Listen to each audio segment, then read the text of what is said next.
दैत्यों का राज बढ़ गया और दैत्यों ने स्वर्ग पर अपना शासन जमा लिया। उसी अंतराल में बलि राजा हो गए और बलि राजा ने अपना शासन जमाया। बलि के प्रभाव से तीनों लोग कांपने लगे। भगवान नारायण की देवताओं ने प्रार्थना की और भगवान ने उनको संकेत दिया कि अब दैत्यों से लड़ना ठीक नहीं है, उनके साथ में संधि कर ली जाए, जिसको मूसक नीति कहते हैं। तब जाकर के आपको पुनः राज्य प्राप्त हो सकता है। भगवान के कहने से उन्होंने कहा कि प्रभु ऐसा ही कर लेंगे। फिर मूसक नीति संगोष्ठी करने के बाद क्या करना होगा? भगवान कहने लगे कि समुद्र का मंथन करना होगा और मंथन से अमृत निकलेगा और अमृत के द्वारा तुमको अमर होना पड़ेगा, तब जाकर के दैत्यों पर विजय प्राप्त कर सकते हैं। ऐसा ही किया। देवताओं ने मूसक नीति के अनुसार दैत्यों से संधि कर ली और संधि करके समुद्र मंथन की ओर उन्होंने अपना पग बढ़ा दिया। दैत्य और देवताओं ने मिलने के बाद मदराचल को उकाड़ा और समुद्र का मंथन किया। मंथन से 14 रत्न निकले, जिसमें अमृत की प्राप्ति हुई। अमृत को भगवान ने मोहिनी रूप धारण करके देवताओं को पान कराया और देवताओं को अमृत पान करा के पुनः भगवान अंतर ध्यान हो गए और देवता और दैत्यों में घोर संग्राम हुआ, जिसमें देवताओं की विजय हुई और पुनः स्वर्ग का राज्य मिल गया। बोलो गोविंद भगवान की। अब सुखदेव जी महाराज कहते हैं कि राज्य तो मिल गया, पर बलि राजा ने क्या किया?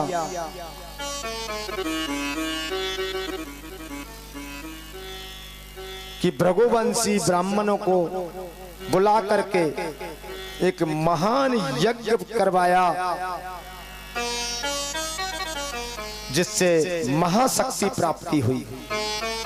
उन यज्ञों के द्वारा महाशक्ति जैसे ही प्राप्ति हो गई, पुनः बलि का शासन राज स्वर्ग पर ही नहीं तीनों लोकों पर पुनः स्थापित हो गया और इंद्र त्राहिमाम करते हुए उसी पीरियड में और जाकर के एकांतवास छुप गए।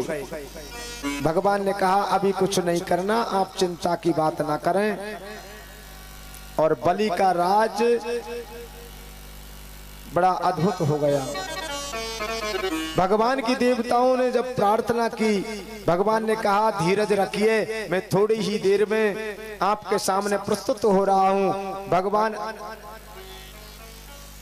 अदिति और कश्यप से वहां आकर के वामन रूप में प्रकट हुए और वामन रूप में प्रकट हो करके बलि राजा के वहां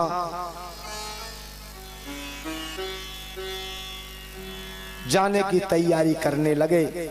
सुखदेव जी महाराज से परीक्षित महाराज कहते हैं कि बलि राजा के वहां क्यों जा रहे हैं भगवान, ये बताने की कृपा करें। तो सुखदेव जी महाराज कहने लगे कि बलि राजा ने एक यज्ञ का आयोजन किया और उस यज्ञ में नियम रखा कि जो भी अतिथि मेरे दर पर आएगा, जो मांगेगा सो उसके लिए मिलेगा।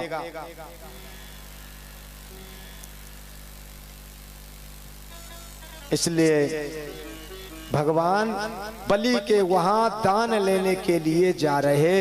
वामन भगवान विप्र का रूप धारण किया है, छोटे से बालक बने हैं और भगवान बलि के राज्य में यज्ञशाला में चल दिए हैं। और यज्ञशाला में वामन भगवान रास्ते में चले जा रहे हैं। नदी परी है, नदी पर भगवान खड़े हैं। और नदी के जल को देख रहे हैं। उधर बेटा बैठा एक ब्राह्मण उनको देख रहा है, पर वामन भगवान के पास में सामान बहुत छोटो सो बालक, जित्यक अंगुल के भगवान नहीं, जित्यक अंगुल को सामान उनके पास। चर्म खड़ामू, सिर पर छतरी, हाथ में दंड, दूसरे हाथ में कमंडल, दुशाला, बिछाने का आसन, भजन करने की माला, न जाने कितना सामान लदा पड़े महाराज। और वामन भगवान जैसे ही नदी पर पहुंच करके देखते हैं कि नदी का पानी हो सकता है गहरा हो, मैं छोटा सा हूँ, अगर अपना रूप प्रकट करता हूँ तो फिर लीला कैसे होगी, इसलिए ऐसे ही निकलना पड़ेगा और नदी में चल पड़े। ब्राह्मण देख रहा, नदी में चलते चलते वामन भगवान कभी नीचे को चले जाएं जल में, कभी ऊपर निकला में। ब्राह्मण जैसे ही देख रहे और देखते ही सोचने लगे कि ये विप्र छोटो सो बालक कहाँ से आ गया, ये तो मरने वाला है। तुरंत दौड़े और वामन भगवान को निकाल लिया और अपने कंधों पर बिठा लिया। और वामन भगवान कहने लगे, विप्रदेव आप नहीं आते तो मेरे प्राण चले जाते, अब ऐसा कीजिए मुझको इस पार से उस पार पहुंचा दीजिए। वो दूसरा विप्रदेव कहने लगा, ब्रह्मचारी एक बात तो बताओ, आप हो कौन, कहां से आए हो? वामन भगवान कहने लगे, अरे मैं तो अदिति का पुत्र हूँ, मैं तो अदिति का पुत्र हूँ, कश्यप का पुत्र हूँ। तो जा कहाँ रहे हो? मैं बलि राजा के वहां जा रहा हूँ। किस लिए जा रहे हो? कि उन्होंने महायज्ञ किया है, उस यज्ञ में उनका नियम भी है, जो कोई मांग लेगा उसके लिए वही मिल जाएगा। मैं थोड़ा सा याचना करने के लिए जा रहा हूँ, थोड़ी सी भिक्षा लेने के लिए जा रहा हूँ।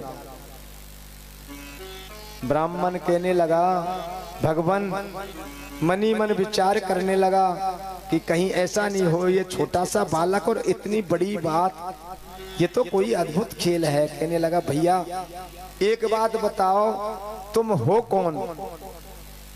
वामन भगवान कहने लगे, मैंने बता तो दिया, मैं तो अदिति का पुत्र हूँ, कश्यप का पुत्र हूँ। सच में बताओ आप कौन हो?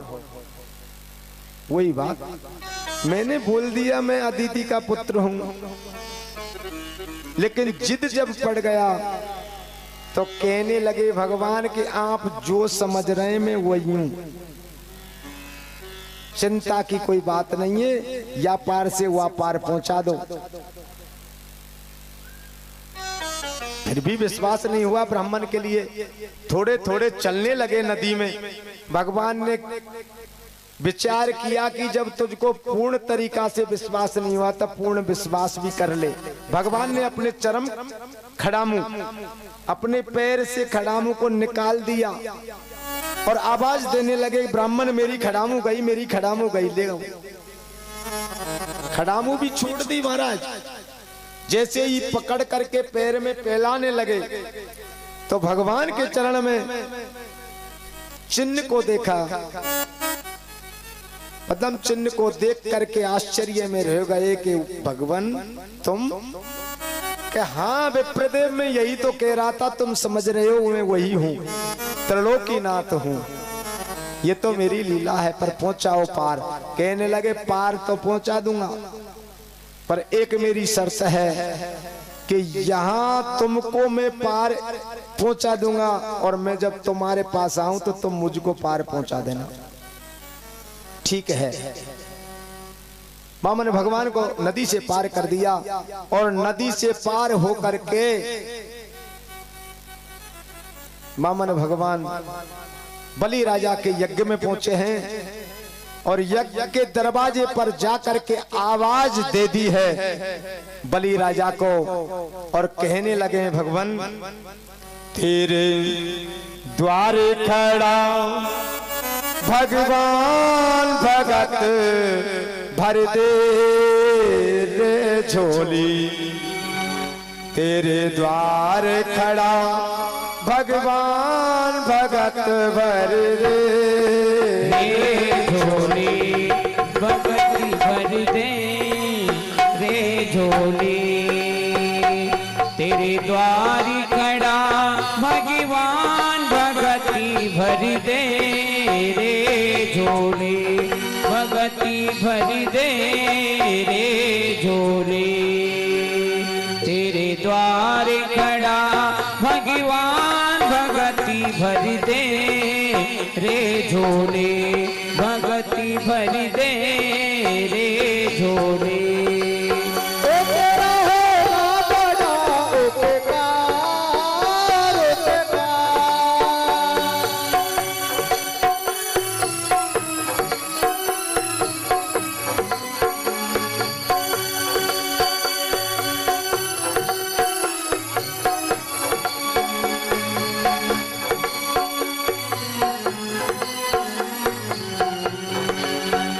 तेरे द्वारे खड़ा भगवान भगति भर दे रे झोले, भगति भर दे रे झोले, भगति भर दे रे झोले, भगति भर दे रे झोले। वो तेरी झुकी झुकी बड़ेगी शान, भगति भर दे रे झोले, भगति भर दे रे झोले, भगति भर दे रे झोले।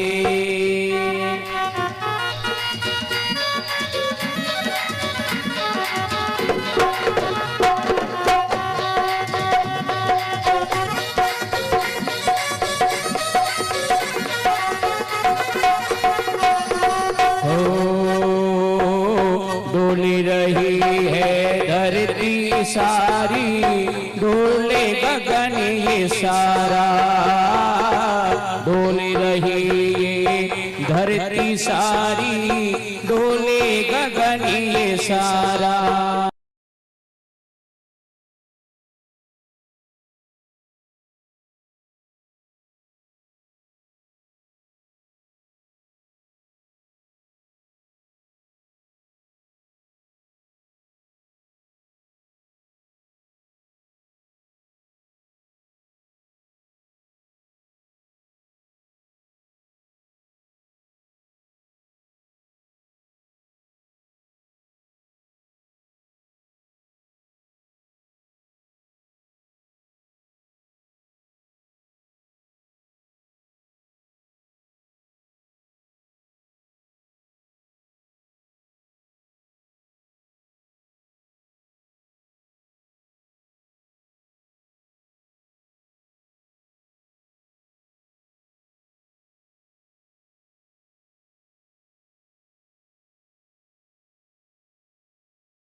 भगति भर दे रे झोले, भगति भर दे रे झोले, भगति भर दे रे झोले। वामन भगवान कहने लगे, बलि राजा मुझे दान चाहिए और तेरे द्वार पर एक छोटा सा ब्राह्मण आया है, कुछ दान दे दो। बलि राजा कहने लगा कि हे विप्रदेव, तुम क्या मांगना चाहते हैं सो मांग लीजिए। वामन भगवान कहने लगे, हमें क्या चाहिए, ब्राह्मण को क्या चाहिए, भजन करने के लिए केवल थोड़ी सी जगह, 3 पग भूमि चाहिए, आसन बिछा करके भजन कर लेंगे महाराज, और क्या चाहिए हमें, हम तो संतोषी ब्राह्मण हैं। बलि राजा कहने लगा कि और कुछ मांग लो ब्राह्मण, ये क्या कह रहे हो आप, मेरे दर पर आने वाला कभी दूसरे के दर पर याचना करने के लिए नहीं जाता, जो मांगना हो सो मांग ले, पुनः विचार करो। लेकिन विचार करने लगे, फिर बोले कि हमको तो 3 ही पग भूमि चाहिए और कुछ नहीं चाहिए। उन्होंने कहा कि 3 पग भूमि चाहिए, फिर वही बात है, विचार करके दोबारा से बताओ लेकिन वामन भगवान जिद पकड़ गए और बलि से कहने लगे 3 ही पग भूमि चाहिए, आप संकल्प दो, दान आपको देना है, क्योंकि आपके तो बुजुर्ग विरोचन जैसे, हरिश्चंद्र राजा जैसे आपके पुरखा हुए, जिन्होंने वचन के ऊपर अपने राजपाट को समस्त को दान में कर दिया, अपने प्राणों को भी दे दिया, उसी के आप पुत्र हो, आप वचनों से थोड़ी हटोगे। दान देने की बात आई, दृढ़ हो गए। शुक्राचार्य जी दौड़ करके आए और कहने लगे बलि राजा से, इनके लिए दान मत दो भैया, तुझे पहचान नहीं पड़ी क्या? कहने लगे गुरुदेव क्या मतलब आपका? कि मैं कह रहा हूं ये त्रिलोकी नाथ है और तीनों लोकों का नाथ जो है, तीनों लोकों को ही एक ही पग में नाप लेगा, इसलिए दान मत दो। बलि राजा कहने लगा कि त्रिलोकी नाथ मेरे दर पर दान लेने के लिए आया है और मैं दान नहीं दूं? विरोचन का पौत्र होते हुए ऐसा तो कभी नहीं हो सकता। गुरुदेव मैं अपने वचनों से नहीं हटूंगा, मैं दान जरूर दूंगा, ऐसा सुअवसर कभी नहीं आने वाला है। 3 लोकी नाथ अपने दर पर आया और हम दान न दें, क्योंकि ये सब भगवान का ही है, जबरदस्ती से भी ले सकते हैं। आज दान लेकर के, याचना करके हमसे दान ले रहे हैं भगवान, तो मैं जरूर दूंगा। जैसे ही देने के लिए संकल्प देने लगे और जल पात्र की खूंटी में आकर के शुक्राचार्य जी बैठ गए, क्योंकि उन्होंने विचार किया संकल्प के लिए जल नहीं निकलेगा तो अपशकुन होगा, अपशकुन होगा तो बलि संकल्प नहीं करेगा, और संकल्प नहीं करेगा तो दान नहीं होगा, और दान नहीं होगा तो राज बच जाएगा। ऐसे विचार से शुक्राचार्य जी, पर भगवान तो त्रिलोकी नाथ हैं, पल पल की जानने वाले हैं, वो जान गए और कुशा को लेकर के जल पात्र की ठूठी में भगवान ने चला दिया। शुक्राचार्य की एक आंख फूट गई। उसी दिन से शुक्राचार्य काना हो गया। और भगवान का ये भी संकेत था कि कभी भी जीव को 2 भावों से नहीं देखना चाहिए, 2 दृष्टि नहीं होनी चाहिए, एक ही दृष्टि से देखे। अब शुक्राचार्य को ये भी संकेत दिया कि तुम 2 भावों से मत देखो, कहो तो सीधी सीधी बलि से मना करवा दो, पर तुम एक तरफ से बात को छुपा रहे हो, दूसरी तरफ से मना करवा रहे हो, इसलिए एक दृष्टि रखो, एक आंख को फोड़ देता हूं तेरी को। शुक्राचार्य की एक आंख को नष्ट कर दिया भगवान ने, और संकल्प हो गया बलि का। बलि को संकल्प देते हुए ही भगवान ने अपने विराट रूप को धारण किया और एक पग से 2 लोगों को नाप लिया, दूसरे पग में तीसरे लोग को, और एक पग बकाया रह गया। एक पग को नापने की जब बात आई तो बलि राजा से कहने लगे कि किया हुआ दान संकल्प अगर किसी का बकाया रह जाए तो निश्चय ही नरक को जाना पड़ता है। या तो दान करे नहीं, यह संकल्प न करे, और संकल्प अगर कर दिया, कुछ व्यक्तियों की थोड़ी सी आदत होती है